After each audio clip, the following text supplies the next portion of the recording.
D'abord, merci, merci beaucoup d'être venu après un moment si important pour vous, d'avoir décalé quelques réunions. De rien, avec plaisir, bonjour. Tu es pas toujours à Paris. Non, je me suis installé aux États-Unis depuis peu, ouais. Et quand j'ai vu votre levée, alors qu'on parlait depuis un moment, on voulait vous faire intervenir, là je me suis dit non, vous devez parler à Marketing Remix. 39 millions, c'est ça? Oui, on a levé 40 millions de dollars. Voilà, 40 millions de dollars, Marketing Remix les vaut bien. Je suis d'accord. Et alors tu as en face de toi des marques. Alors, je le dis exprès parce que c'est l'un des enjeux de Brut Média. Il y a 2 ans, on avait reçu Roger Coste. Moi, j'avais posé une question un peu taquine en lui disant bon, c'est bien, après 2 ans d'existence, mais est-ce qu'on ne va pas aller vers une MySpacisation? On dirait pas trop. On dirait que vous êtes plutôt en croissance. Alors, est-ce que tu peux nous dire où vous en êtes? Alors, je rappelle que toi, tu as un passé surtout de producteur. Tu viens du monde de la production télé. Tu as fait aussi la production cinéma, par exemple Les Infidèles, ce qui est peut-être pas neutre par rapport à notre discussion. Brut a été parrainé par Luc Besson, par Xavier Niel. Tu as Renaud Levanquin comme associé. C'est du beau monde. Roger Coste aussi.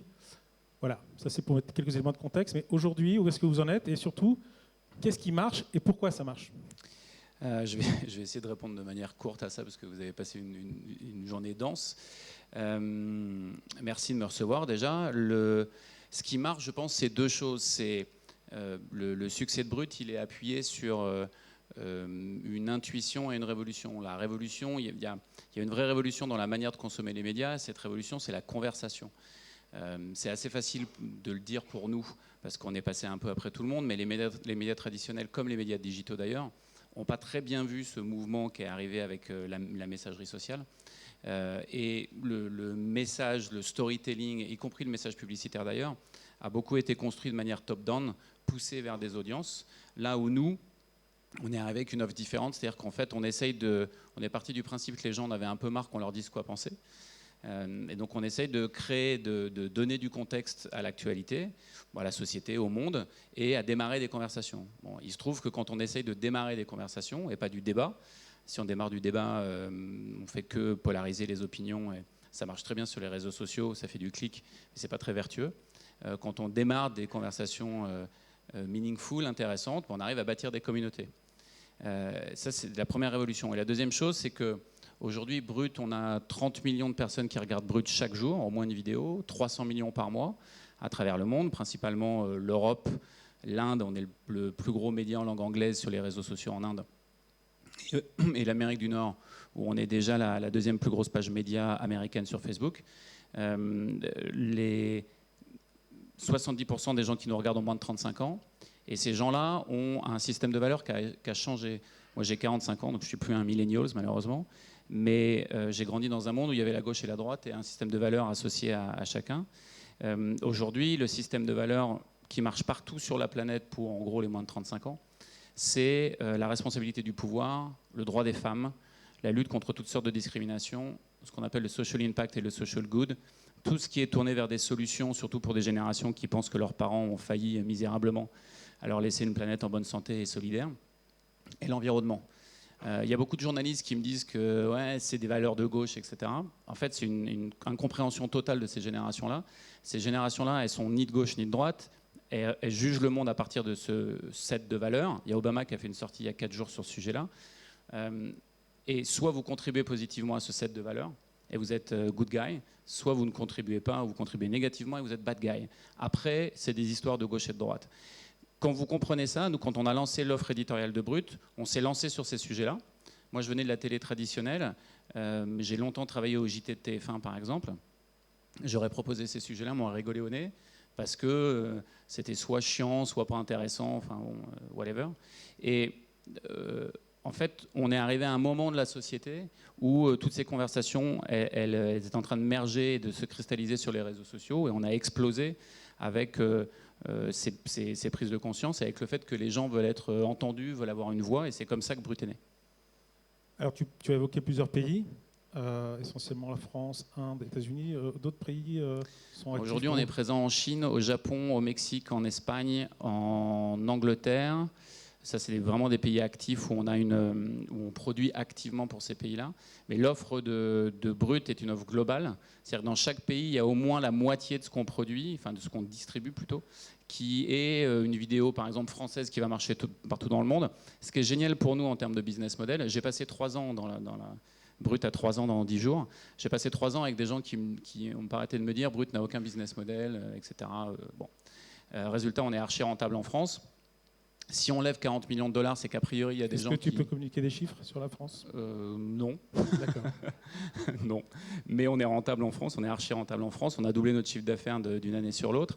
Et si on a levé 40 millions de dollars, c'est qu'il y a des gens qui pensent qu'effectivement, on a un business case et surtout qu'on est en train de le répliquer à l'étranger. Le gros avantage pour nous, c'est que là où certains médias doivent publier une vidéo par pays où ils sont présents, nous, on en publie une tout court. Et cette vidéo, elle cartonne dans le monde entier. Est-ce que les recettes sont les mêmes partout ? Est-ce que la même vidéo va marcher ? Je ne dis pas seulement marche, mais va marcher, parce que vous le savez.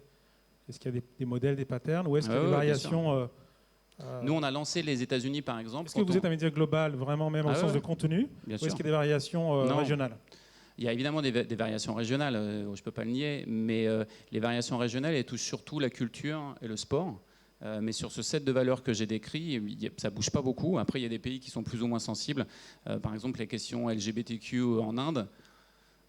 Déjà que le droit de la femme, c'est quelque chose. Mais LGBTQ, c'est encore beaucoup plus compliqué. Mais non, on est vraiment une offre globale. On s'adresse à 2 milliards de personnes à la fois, les fameux millennials et Gen Z. Et quand on s'est lancé aux États-Unis, par exemple, on s'est dit les millennials américains, ils vont se comporter comme les Européens et les Indiens. Ils se sont comportés exactement de la même manière. Et c'est pour ça qu'on est allé aussi vite. On a lancé la page américaine il y a moins de 18 mois. Et on est aujourd'hui le 2e plus gros média américain sur Facebook. Pourquoi pas les Japonais, les Mexicains ? Pourquoi est-ce que c'est environnement concurrentiel ou... Non. En fait, c'est qu'on a investi moins de moyens dans ces pays-là. Mais au Mexique, on s'est lancé il y a 6 mois. On est déjà dans le top 3 mexicain. Au Japon, on est en train de faire ça. C'est juste une question. Pour le Japon, j'y étais peu de temps. Je suis assez bluffé qu'il y ait les mêmes modèles parce qu'il y a. Non, en fait, il y a vraiment une. Tellement différents. Oui, mais il y a vraiment une génération globalisée à laquelle on peut s'adresser et qui.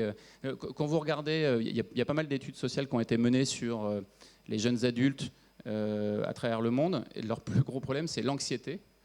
Si on prend les États-Unis par exemple, ils ont 2 sources d'anxiété la dette étudiante, parce qu'il faut qu'ils payent leurs études, et le changement climatique. Le changement climatique, c'est vrai partout. Donc, c'est des sujets que vous pouvez adresser sans aucun problème. Mais c'est vrai aussi sur la société. Enfin, il y a beaucoup de sujets. De manière générale, quand vous vous intéressez à l'humain et quand vous montrez qu'il y a des gens qui se bougent à leur niveau pour faire des choses, dans un monde médiatique qui est dominé par des cycles de news hyper négatifs, avoir des solutions, avoir des choses un peu plus positives, ça, je pense que ça intéresse les gens. Pas mal. Business, il y a un modèle, visiblement. On ne connaîtra pas le taux de rentabilité. Pardon de te poser, moi, les questions de journaliste. Je t'en prie. Alors, comment est-ce que vous concevez la pub ?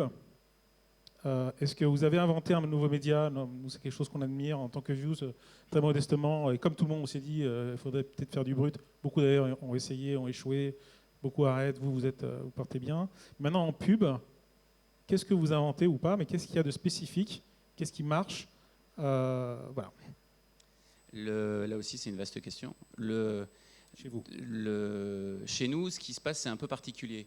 Déjà, on a affaire à des générations qui adorent les marques et qui détestent la publicité.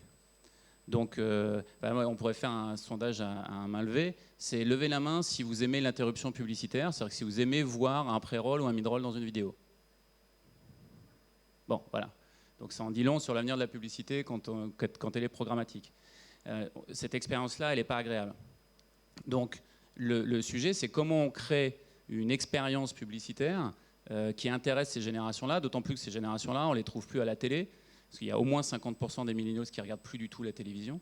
Donc, comment on les intéresse ? Nous, on ne peut pas faire autre chose que raconter des histoires brutes, c'est-à-dire des histoires qui sont alignées avec les valeurs qu'on défend.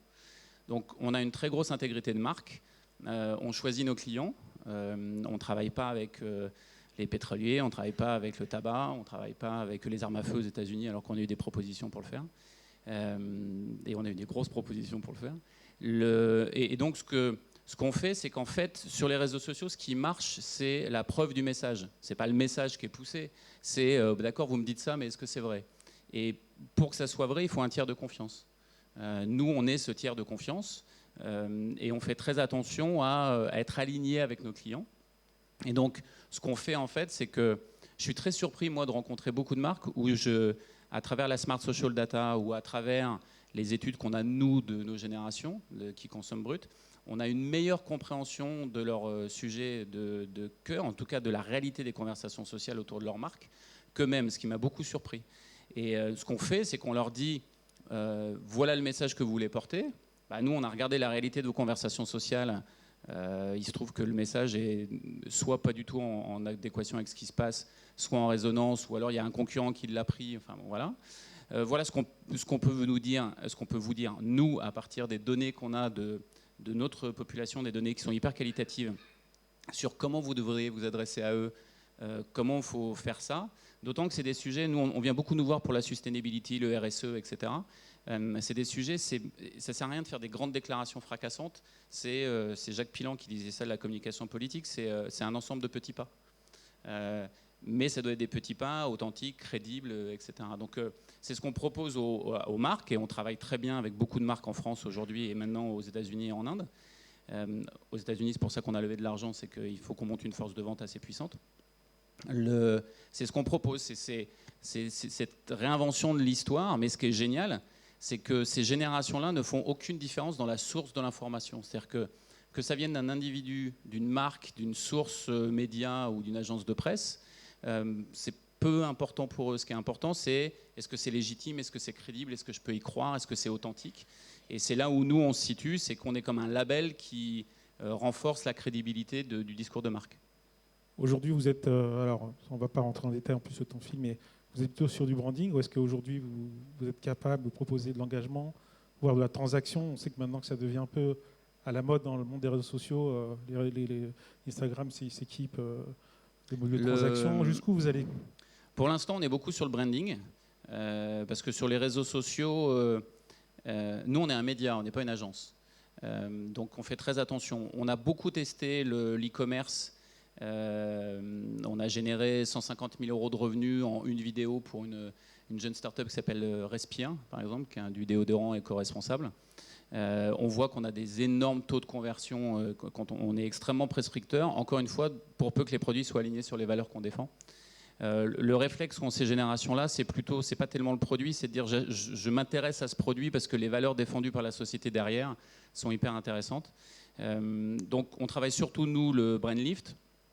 On est en train de se poser les questions d'acquisition, de conversion, etc. Mais on n'a pas envie de travailler au clic, parce qu'aujourd'hui, le business model de Brut, c'est plutôt de créer une marque média très puissante qui s'associe avec des partenaires commerciaux, plutôt que d'avoir un très large inventaire publicitaire avec des campagnes au clic, etc. Est-ce que tu peux citer quelques gros clients pour voir le Netflix, la BNP, de McDo, Volkswagen, D'accord. Alors, 39 millions États-Unis. Alors, quand j'ai vu ça, je me suis dit, mais c'est un montant énorme. Et puis, j'ai regardé vos fonds, et notamment, il y en a un, c'est la famille Pinault, Artemis, qui aide des startups à se développer aux États-Unis. Et après, je me suis dit, mais en fait, 40 millions, peut-être que c'est pas assez. Ouais, je suis d'accord. Alors, comment vous allez faire pour réussir aux États-Unis? Alors, on a dans la salle des acteurs de publicité, ils sont B2B, ils y arrivent, ils ont beaucoup de succès. Alors, ils ont beaucoup de mérite, mais c'est peut-être moins dur que de devenir une marque B2C, en plus un média aux États-Unis. Donc, nous, en fait, il y a une première chose, c'est que ça marche déjà. C'est-à-dire qu'éditorialement, ça marche. On est la deuxième plus grosse page média sur Facebook aux États-Unis. On est en train d'exploser sur Snapchat. Donc ça marche. Ensuite, aujourd'hui, juste le trafic Facebook, Snapchat, c'est l'essentiel. Aujourd'hui, le Brut fait entre 1 milliard et 1,5 milliard de vues par mois. Là-dessus, il y a 50-60% c'est Facebook, il y a 30-35% c'est Snapchat. Et le reste, c'est Instagram, YouTube, etc. YouTube est un peu différent pour nous. YouTube, pour moi, n'est pas un réseau social comme les autres, c'est-à-dire que ça ne déclenche pas de la conversation. C'est une formidable plateforme de distribution, mais c'est moins un réseau social. Donc nous, ça marche déjà éditorialement et on a juste à convertir. Après, il y a évidemment plus de compétition, mais on a un business model qui est tellement différent des médias traditionnels que moi, j'ai pas besoin de... Enfin, Vice, je crois, fait 650 millions de dollars de revenus et ils ne sont pas rentables. Moi, le jour où je fais 650 millions de dollars de revenus, c'est même pas que je suis rentable, c'est que je peux partir sur la Lune et il n'y a pas de problème, quoi. Alors, tu nous as parlé des valeurs que vous portez. L'autre fonds qui a investi chez vous, c'est un fonds qui est un fonds dans le milieu solidaire, projet d'association. Et puis, tu en as parlé, donc on va revenir. Mais je ne sais pas, si je te demande une tendance, vous avez eu un flair impressionnant il y a quelques années. S'il y a une tendance qui vient, ce serait quoi? Et ce sera la conclusion de cette conversation. Ça m'intéresse venant de toi. Moi, je pense que il y a plusieurs choses. Je pense que on est au début de ce que c'est que la conversation. La conversation, elle est trop souvent assimilée au texte. Or, Snapchat, c'est un très bon exemple. La conversation, elle est visuelle. Aujourd'hui, on a tous des groupes WhatsApp, par exemple, où on réagit avec des emojis ou des gifs, etc. Donc, il n'y a pas besoin d'avoir de mots pour avoir une conversation. Je pense que c'est l'un des grands enseignements de Snapchat.